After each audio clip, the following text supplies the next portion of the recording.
14 June 2026 সালে WBCS 24 এই prelims পরীক্ষা যেটা হয়ে গেল, সেই প্রিলিমস পরীক্ষার পলিটি এবং ইকোনমি এর প্রশ্ন আমরা আজকের এই ভিডিওতে ব্যাখ্যা সহ আজকে আমরা কভার করব বা কমপ্লিট করব। তো চলুন শুরু করা যাক। প্রথম প্রশ্নটি হচ্ছে যে নিচের কোনটি ভুলভাবে মেলানো হয়েছে, মানে কি, মানে কোন জোড়াটি সঠিক নয় এক কথায়।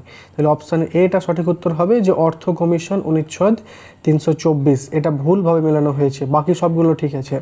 তাহলে অর্থ কমিশনটা হবে ধারা 280 আর 324টা হচ্ছে যে নির্বাচন কমিশন। এটা যদি নির্বাচন কমিশন থাকতো তাহলে এটা ঠিক হতো, কিন্তু এটা অর্থ কমিশন দেওয়া আছে, তাই জন্য এটা ভুল। অপশান এটা সঠিক উত্তর হবে। পরেরটা হচ্ছে যে নিচের কোন বিবৃতিটি ভারতের গোপনীয়তার অধিকার এর মর্যাদাকে সঠিকভাবে বর্ণনা করেছে। তাহলে গোপনীয়তার অধিকার মানে রাইট টু প্রাইভেসি, এর স্বীকৃতি দিয়েছে কোনটা। তাহলে অপশান সিটা সঠিক উত্তর, যে এটি ভারতের সুপ্রিম কোর্ট কর্তৃক নিশ্চিতকৃত একটি মৌলিক অধিকার। তাহলে অপশান সিটা হবে সঠিক উত্তর। পরেরটা হচ্ছে যে নিচের বিবৃতিগুলি বিবেচনা করুন মানে দুটি কথার মধ্যে কোনটি ঠিক এক কথায়। তাহলে দুটি কথার মধ্যে কোনটি ঠিক, প্রথমটা বলছে অর্থ কমিশন একটি সাংবিধানিক সংস্থা, আর 2 নম্বরটা বলছে যে জাতীয় মহিলা কমিশন একটি বিধিবদ্ধ সংস্থা। তাহলে অপশান সিটা সঠিক উত্তর হবে, 1 এবং 2 উভয় সঠিক। তাহলে অর্থ কমিশন সংবিধানে উল্লেখ আছে, আর মহিলা কমিশন সংসদের আইন দ্বারা গঠিত। পরেরটা, ভারতের সংবিধানের কোন অংশটি কেন্দ্রীয় নির্বাহী বিভাগ সংক্রান্ত বিষয় নিয়ে আলোচনা করে। তাহলে অর্থাৎ এটা হচ্ছে যে সংবিধানের ইউনিয়ন এক্সিকিউটিভ কোন পার্টে আছে। ইউনিয়ন এক্সিকিউটিভ আছে 5ম পার্ট। অপশান এটা সঠিক উত্তর হবে। পরের প্রশ্নটা হচ্ছে যে জনস্বার্থ মামলা বা পাবলিক ইন্টারেস্ট লিটিগেশন মূলত কোন ধারণার সাথে যুক্ত।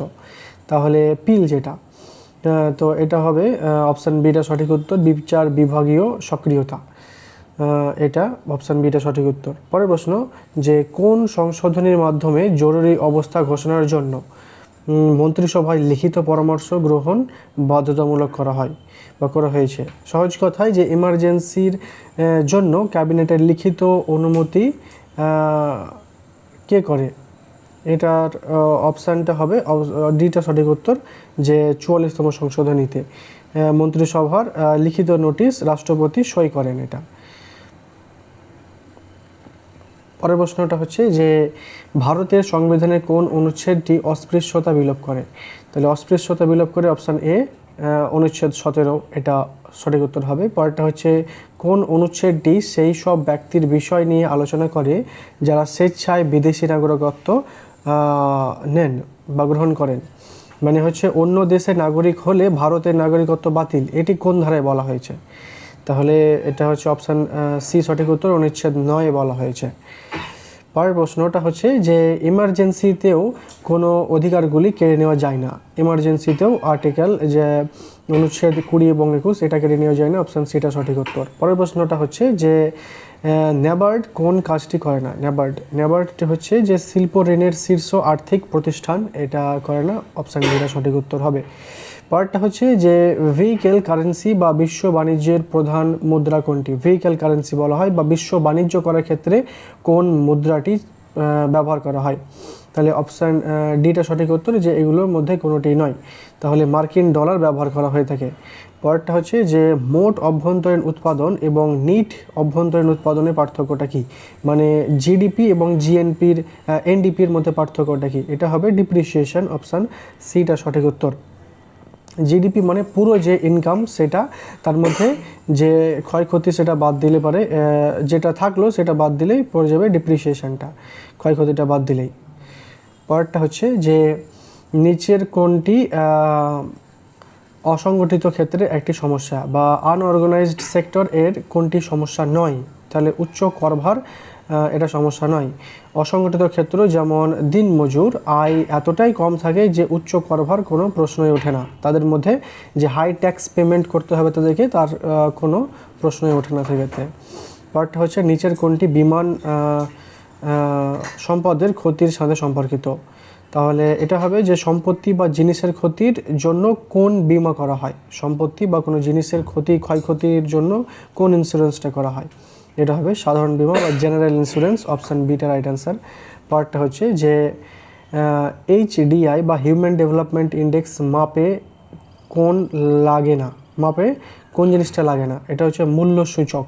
এই মূল্য সূচক, অপশান বিটা সঠিক উত্তর, মূল্য সূচকটা লাগে না। স্বাস্থ্য সূচক লাগে, শিক্ষা সূচক লাগে, আয় সূচক লাগে, কিন্তু মূল্য সূচকটা লাগে না। পরের প্রশ্নটা হচ্ছে মিশ্র অর্থনীতি বলতে এমন একটি অর্থনীতিকে বোঝায় যেখানে কি থাকে, মিক্সড ইকোনমি, মানে হচ্ছে যে সরকারি এবং বেসরকারি ক্ষেত্রের যে সহাবস্থান, এটাকে মিক্সড ইকোনমি বলা হয়। এটা অপশান বিটা সঠিক উত্তর হবে। পরেরটা হচ্ছে যে পণ্যের আমদানি ও রপ্তানির উপর আরোপিত কর কী নামে পরিচিত, তাহলে এটা হয়ে যাবে কাস্টমস ডিউটি। যে কোনো পণ্য পরিবহনের ক্ষেত্রে যে ট্যাক্স দিতে হয় সেটাকে কাস্টমস ডিউটি বলা হয়। পরেরটা জাতীয় আয়ের উৎসবের দৃষ্টিকোণ থেকে নিচের কোনটি দ্বিতীয় ক্ষেত্র বা সেকেন্ডারি সেক্টরের অন্তর্ভুক্ত, তাহলে সেকেন্ডারি সেক্টর হচ্ছে যে নির্মাণ, অপশান ডিটা সঠিক উত্তর, এটা হচ্ছে সেকেন্ডারি সেক্টর।